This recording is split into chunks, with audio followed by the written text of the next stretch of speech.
क्या आप भी ऐसा महसूस करते हैं कि दिन भर बहुत कुछ करते हैं, लेकिन असल में कुछ हासिल नहीं होता? आप घंटों किताब के सामने बैठते हैं, लेकिन पेज नहीं पलटता। आप प्रोजेक्ट शुरू करते हैं, लेकिन 5 मिनट में ही फोन चेक करने लगते हैं। दोस्तों, समस्या आपकी मेहनत में नहीं, आपके फोकस में है। आज की युवा पीढ़ी पहले से कहीं अधिक तेज, स्मार्ट और तकनीकी रूप से सक्षम है, लेकिन इसके साथ ही एक गंभीर समस्या भी उभर रही है: फोकस की कमी। Mobile phone, social media, reels और नोटिफिकेशन की बाढ़ ने युवा मन को इतना व्याकुल कर दिया है कि कुछ मिनट भी बिना किसी डिस्ट्रैक्शन के बैठना मुश्किल हो गया है। ध्यान भटकने की यह आदत अब केवल आदत नहीं रही, यह एक मानसिक रोग की दिशा में बढ़ती जा रही है। मनोवैज्ञानिक रूप से, जब दिमाग लगातार नए नए उत्तेजनाओं में उलझा रहता है, तो उसका प्राकृतिक संतुलन बिगड़ने लगता है। डोपामाइन की कृत्रिम बाढ़ से व्यक्ति को धीरे धीरे साधारण कार्यों में भी आनंद नहीं आता। पढ़ाई, काम या किसी रिश्ते में टिके रहना उन्हें उबाऊ लगने लगता है। परिणाम स्वरूप अधूरी बातें, अधूरे सपने, अधूरे रिश्ते और अधूरा आत्मविश्वास। समस्या केवल तकनीक की नहीं है, समस्या है आंतरिक अनुशासन की कमी की। ध्यान केंद्रित करना अब अभ्यास नहीं रहा, बल्कि संघर्ष बन चुका है। और यह संघर्ष तब तक रहेगा जब तक व्यक्ति खुद डिजिटल डिटॉक्स, मेडिटेशन और सेल्फ कंट्रोल की ओर कदम नहीं बढ़ाता। आज का युवा जानता है कि समस्या क्या है, लेकिन उस पर नियंत्रण पाना ही असली चुनौती है। आज हम इस सुमन की किताब master the art of focus से सीखेंगे कि कैसे अपना ध्यान केंद्रित करें और जीवन में सफलता पाएं।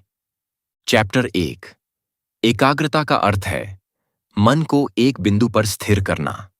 जब व्यक्ति किसी कार्य या विचार पर पूरी मानसिक ऊर्जा के साथ केंद्रित होता है, तब उसे एकाग्रता कहते हैं। यह न केवल मानसिक प्रदर्शन को बेहतर बनाती है, बल्कि यह आत्म अनुशासन, निर्णय क्षमता और प्रोडक्टिविटी को भी बढ़ावा देती है। दूसरी अध्याय, एकाग्रता का मनोवैज्ञानिक दृष्टिकोण। हमारा दिमाग हर समय कई तरह की चीजों से घिरा रहता है, जैसे आवाजें, मोबाइल नोटिफिकेशन, बातें या आसपास का माहौल। जब हमें किसी एक चीज पर ध्यान लगाना होता है, तो दिमाग को बाकी सब चीजों को नजरअंदाज करना पड़ता है। अगर बार बार हमारा ध्यान भटकता है, तो दिमाग थकने लगता है और हम खुद को थका हुआ महसूस करते हैं। दिमाग में एक रासायनिक तत्व होता है जिसे डोपामीन कहते हैं। यह हमें खुशी और जोश का एहसास कराता है। जब हम बार बार मोबाइल, सोशल मीडिया या वीडियो देखते हैं, तो डोपामीन तेजी से सक्रिय हो जाता है। इससे हमारा दिमाग जल्दी जल्दी मजा पाने की कोशिश करता है और हम किसी एक काम में गहराई से ध्यान नहीं लगा पाते। इसलिए एकाग्रता बनाए रखने के लिए जरूरी है कि हम ध्यान भटकाने वाली चीजों से दूर रहें और दिमाग को आराम भी दें। तीसरी अध्याय, ध्यान भटकने के प्रमुख कारण। आज के समय में ध्यान भटकने के कई कारण हैं, जिनमें सबसे बड़ा योगदान हमारी जीवन शैली और डिजिटल आदतों का है। सबसे पहले बात करें डिजिटल तकनीक की। Mobile phone, social media, email और नोटिफिकेशन ने हमारे जीवन में इस तरह जगह बना ली है कि हर थोड़ी देर में ध्यान भटकता है। जब भी फोन बजता है या कोई नोटिफिकेशन आता है, हमारा मन तुरंत वहीं चला जाता है। यह बार बार की रुकावटें ध्यान केंद्रित करने की क्षमता को कमजोर कर देती हैं। दूसरा कारण है मल्टीटास्किंग। आजकल लोग एक ही समय में कई काम करने की कोशिश करते हैं, जैसे पढ़ते हुए सोशल मीडिया देखना या मीटिंग के दौरान ईमेल करना। इससे दिमाग को बार बार फोकस बदलना पड़ता है, जिससे न तो कोई काम सही से होता है और न ही मन एक जगह टिक पाता है। नींद की कमी भी एक अहम कारण है। जब नींद पूरी नहीं होती, तो दिमाग थका हुआ महसूस करता है। इससे सोचने, समझने और ध्यान देने की शक्ति कम हो जाती है। अच्छी नींद मानसिक ऊर्जा के लिए जरूरी है और इसकी कमी ध्यान भटकने का कारण बनती है। एक और बड़ा कारण है तनाव और चिंता। जब मन किसी बात को लेकर परेशान होता है, तो वर्तमान काम पर ध्यान लगाना मुश्किल हो जाता है। चिंता और मानसिक तनाव बार बार विचारों को भटका देते हैं और एकाग्रता को तोड़ देते हैं।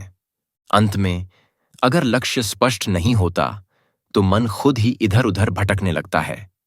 जब हमें यह पता ही नहीं होता कि करना क्या है या काम का उद्देश्य साफ नहीं होता, तो दिमाग किसी एक दिशा में केंद्रित नहीं हो पाता।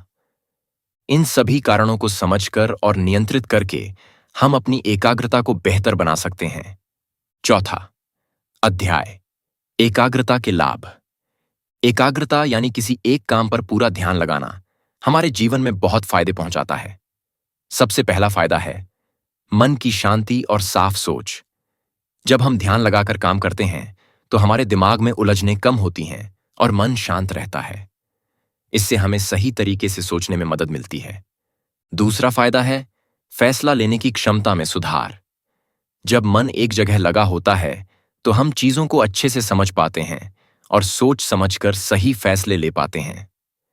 एकाग्रता से काम करने की ताकत बढ़ती है। जब ध्यान नहीं भटकता तो हम कम समय में ज्यादा और बेहतर काम कर पाते हैं। इससे समय की भी बचत होती है और हमारा काम समय पर पूरा होता है। इसके अलावा जब हम ध्यान लगाकर काम करते हैं और अच्छे नतीजे मिलते हैं तो हमारा आत्मविश्वास बढ़ता है। हमें लगता है कि हम कोई भी काम अच्छे से कर सकते हैं। अंत में एकाग्रता से हमारी सोचने और कुछ नया करने की शक्ति भी बढ़ती है। जब दिमाग शांत होता है तो नए नए विचार आसानी से आते हैं और हम कुछ अलग और बेहतर सोच पाते हैं। इस तरह एकाग्रता हमारे जीवन को सफल और संतुलित बनाने में बहुत मदद करती है। चैप्टर 5, एकाग्रता कैसे विकसित करें। एकाग्रता को बेहतर बनाने के लिए हमें कुछ आसान और व्यावहारिक उपाय अपनाने चाहिए जिन्हें हम रोजमर्रा की जिंदगी में शामिल कर सकते हैं। सबसे पहले है समय प्रबंधन। अगर दिन की शुरुआत एक तयशुदा दिनचर्या के साथ करें तो दिमाग को पहले से पता होता है कि कब क्या करना है। इससे भटकाव कम होता है और ध्यान लगाना आसान होता है। कामों को प्राथमिकता दें। सबसे जरूरी काम पहले करें और धीरे धीरे बाकी कार्य पूरे करें। एक और कारगर तरीका है पोमोडोरो टेक्निक। इसमें आप 25 मिनट तक पूरी एकाग्रता के साथ कोई काम करें, फिर 5 मिनट का छोटा सा ब्रेक लें। इससे मन थकता नहीं और ध्यान लंबे समय तक बना रहता है। आजकल सबसे बड़ी चुनौती है डिजिटल डिवाइस से ध्यान भटकना। इसके लिए डिजिटल डिटॉक्स जरूरी है। दिन में कुछ समय ऐसा रखें जब आप मोबाइल, लैपटॉप या सोशल मीडिया से दूर रहें। यह समय आप खुद के साथ बिताएं, पढ़ने, टहलने या परिवार से बात करने में। मेडिटेशन यानी ध्यान भी एक बहुत असरदार तरीका है। अगर आप रोज 10 से 20 मिनट शांत जगह पर बैठकर ध्यान करें तो मन शांत होता है और धीरे धीरे एकाग्रता बढ़ती है। योग और प्राणायाम भी शारीरिक और मानसिक दोनों सेहत के लिए बहुत फायदेमंद हैं। गहरी सांस लेना, शरीर को खींचना और थोड़ी देर व्यायाम करने से मानसिक थकान कम होती है और ध्यान बढ़ता है। इसके साथ ही लक्ष्य तय करना भी जरूरी है। जब आप छोटे छोटे लक्ष्य बनाते हैं और उन्हें पूरा करते हैं तो दिमाग को दिशा मिलती है और मन भटकता नहीं। अंत में सही खान-पान और नींद भी बहुत जरूरी है। अगर शरीर स्वस्थ रहेगा तो दिमाग भी अच्छे से काम करेगा। पूरी नींद लें, पौष्टिक खाना खाएं और खुद को ठीक से आराम दें। इन सभी उपायों को अगर नियमित रूप से अपनाया जाए तो एकाग्रता धीरे धीरे मजबूत होती है और मन ज्यादा शांत और स्थिर रहता है। चौथा अध्याय, विद्यार्थियों के लिए एकाग्रता के विशेष सुझाव। विद्यार्थियों के लिए एकाग्रता बनाए रखना कभी कभी मुश्किल हो सकता है, खासकर जब पढ़ाई के दौरान डिस्ट्रैक्शंस बहुत होते हैं। लेकिन कुछ खास उपाय हैं जिन्हें अपनाकर आप अपनी एकाग्रता को बेहतर बना सकते हैं। पढ़ाई का एक निर्धारित समय और स्थान बनाएं। सबसे पहले तो यह जरूरी है कि आप अपनी पढ़ाई के लिए एक खास समय और जगह तय करें। जब आपको पता हो कि कब और कहां पढ़ना है तो आपका मन उस समय और स्थान पर ध्यान केंद्रित कर पाता है। जैसे स्कूल के समय में होता है, वैसे ही घर पर भी पढ़ाई के लिए एक अलग शांत स्थान और समय चुनें। इस तरीके से आपकी पढ़ाई में डिस्टर्बेंस कम होगा और आप ज्यादा ध्यान से पढ़ पाएंगे। दूसरा तरीका है मोबाइल को डू नॉट डिस्टर्ब मोड में रखना। मोबाइल फोन, सोशल मीडिया और अन्य ऐप्स अक्सर ध्यान भटकाने का कारण बनते हैं।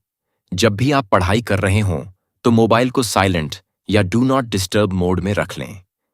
इससे आपको बार बार नोटिफिकेशन के कारण रुकावट नहीं आएगी और आप पूरी तरह से पढ़ाई में ध्यान लगा सकेंगे। इसके बाद आपको अपनी प्रगति का लेखा जोखा रखना चाहिए। यह तरीका भी बहुत मददगार होता है। जब आप अपनी पढ़ाई के गोल्स और उनकी प्रोग्रेस को लिखते हैं तो आपको यह एहसास होता है कि आपने क्या किया और क्या करना बाकी है। इससे सेल्फ असेसमेंट भी होता है और आपको आगे बढ़ने की प्रेरणा मिलती है। आप छोटे छोटे लक्ष्य तय कर सकते हैं, जैसे आज 3 चैप्टर खत्म करूंगा या आज 50 सवाल हल करूंगा, और इन लक्ष्यों को पूरा करते हुए आगे बढ़ें। आखिरकार, अगर पढ़ाई करते वक्त मन भटकने लगे, तो थोड़ा सा हल्का व्यायाम करें या 2 मिनट के लिए मेडिटेशन करें। इससे शरीर और मन दोनों को राहत मिलती है और आप फिर से अपने काम पर ध्यान केंद्रित कर सकते हैं। सिर्फ 2 से 5 मिनट का आराम या ध्यान करने से आपका दिमाग ताजगी से भर जाएगा और पढ़ाई में फोकस फिर से वापस आ जाएगा। इन सरल उपायों को अपनाकर विद्यार्थियों को अपनी एकाग्रता बढ़ाने में मदद मिल सकती है, जिससे पढ़ाई में भी सुधार होगा और आत्मविश्वास भी बढ़ेगा। 7वां अध्याय, कार्यस्थल पर फोकस बनाए रखने के उपाय। कार्यस्थल पर फोकस बनाए रखना जरूरी है ताकि आप अपने काम को सही तरीके से और समय पर पूरा कर सकें। यहाँ कुछ सरल और प्रभावी उपाय दिए गए हैं जिनसे आप अपने कार्यस्थल पर ध्यान केंद्रित कर सकते हैं और अपनी प्रोडक्टिविटी बढ़ा सकते हैं। पहली, टू डू लिस्ट बनाएं। जब आप काम पर आते हैं तो सबसे पहले अपनी टू डू लिस्ट बनाएं। यह सूची आपको पूरे दिन में करने वाले कामों की स्पष्ट रूप से पहचान दिलाती है। जब आपको पता होता है कि आपको क्या करना है, तो आपका ध्यान भटकता नहीं है। आप बिना किसी गड़बड़ी के कामों को प्रायोरिटी के आधार पर निपट सकते हैं।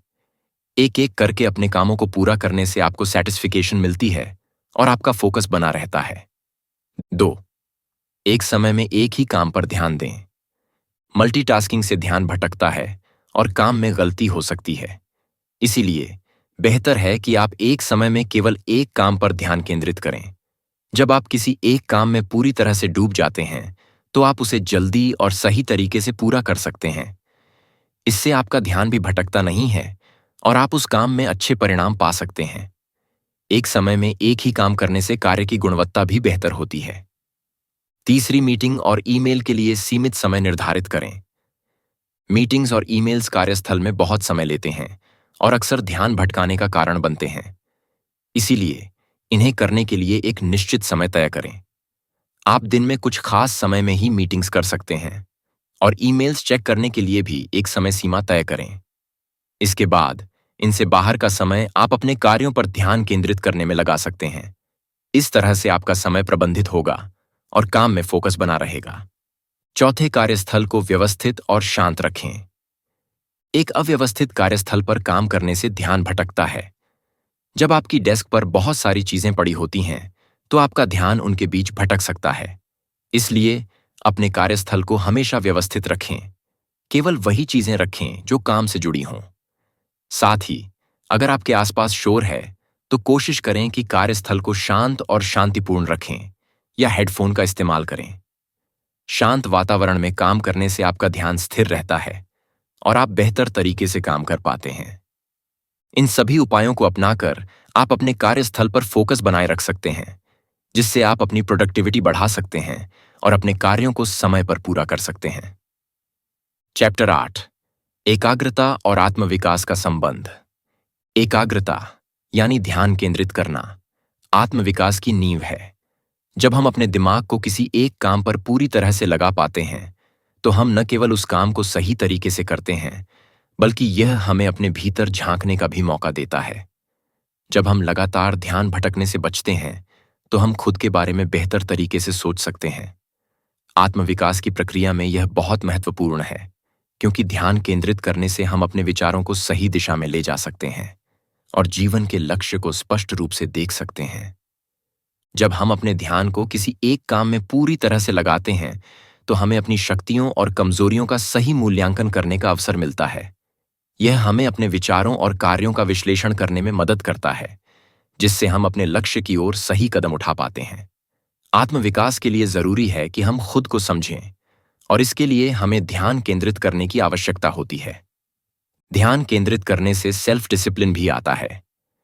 जब हम किसी काम पर पूरी तरह से ध्यान देते हैं, तो हमें यह सीखने को मिलता है कि किस प्रकार हमें अपने समय और ऊर्जा का सही उपयोग करना चाहिए। यह सेल्फ डिसिप्लिन और संयम की भावना को भी मजबूत करता है। जब हम अपने विचारों और कार्यों को नियंत्रित करते हैं, तो हम अपनी स्थिति को बेहतर बना सकते हैं और आत्मविकास की दिशा में आगे बढ़ सकते हैं। इसके साथ ही ध्यान केंद्रित करने से आत्मविश्वास भी बढ़ता है। जब हम अपने लक्ष्य पर ध्यान केंद्रित करते हैं और उसे पूरा करने में सफल होते हैं, तो इससे हमारे आत्मविश्वास में वृद्धि होती है। हम यह महसूस करते हैं कि अगर हम सही दिशा में प्रयास करें, तो हम किसी भी मुश्किल को पार कर सकते हैं। इस तरह एकाग्रता का अभ्यास हमें आत्मविकास की ओर अग्रसर करता है। यह हमारे जीवन में एक स्थिरता और संतुलन लाता है, जो हमें पर्सनल और प्रोफेशनल रूप से सफल बनने में मदद करता है। चैप्टर 9, प्राचीन भारतीय दृष्टिकोण। प्राचीन भारतीय दर्शन में एकाग्रता को बहुत महत्व दिया गया है और इसे विशेष रूप से योग, ध्यान और वेदांत में गहरी समझ के साथ जोड़ा गया है। भारतीय योग शास्त्रों में एकाग्रता को धारणा कहा जाता है। यह ध्यान के 8 अंगों में से एक महत्वपूर्ण अंग है। पतंजलि के योग सूत्र में धारणा की विशेषता को विस्तार से समझाया गया है और इसे मानसिक संतुलन और आत्मनियंत्रण के लिए आवश्यक माना गया है। पतंजलि योग सूत्र में कहा गया है, चित्त वृत्ति निरोध, जिसका अर्थ है मन की सभी चंचलताओं का निलंबन। जब हमारा मन लगातार इधर उधर भटकता रहता है, तो हमारी एकाग्रता और ध्यान में मुश्किल आती है। इस श्लोक के माध्यम से पतंजलि यह समझाना चाहते हैं कि जब तक मन की वृत्तियां, जैसे विचार, भावनाएं और इच्छाएं रुक नहीं जाती, तब तक गहरा ध्यान संभव नहीं होता। अर्थात जब मन पूरी तरह शांत और स्थिर हो जाता है, तभी व्यक्ति आत्मा की गहराई में जाकर सच्चा ध्यान लगा सकता है। धारणा को एकाग्रता के रूप में समझा जा सकता है, जिसमें व्यक्ति अपने मन को किसी एक वस्तु, विचार या अनुभव पर पूरी तरह से केंद्रित करता है। यह एकाग्रता मानसिक शक्ति को बढ़ाती है और व्यक्ति को अपनी आंतरिक दुनिया में ध्यान केंद्रित करने की क्षमता देती है। यह प्रक्रिया योग और ध्यान के अभ्यास के माध्यम से प्राप्त की जाती है और धीरे धीरे व्यक्ति को अपने आत्मज्ञान और आत्म साक्षात्कार की ओर मार्गदर्शन करती है। इस प्रकार प्राचीन भारतीय दृष्टिकोण में एकाग्रता को मानसिक शांति और आत्मज्ञान प्राप्त करने का एक महत्वपूर्ण साधन माना गया है। यह न केवल शारीरिक और मानसिक स्वास्थ्य के लिए, बल्कि आत्मिक उन्नति के लिए भी अनिवार्य है। चैप्टर 9, निष्कर्ष। एकाग्रता कोई जादू की तरह हासिल होने वाली शक्ति नहीं है, बल्कि यह निरंतर अभ्यास, अनुशासन और दृढ़ संकल्प का परिणाम है। इसे कोई भी व्यक्ति समय और मेहनत से विकसित कर सकता है, अगर वह अपने विचारों, समय और ऊर्जा पर नियंत्रण रखे। यह एक ऐसी क्षमता है जो हमें हमारे कार्यों में सफल होने के लिए जरूरी दिशा और शक्ति प्रदान करती है।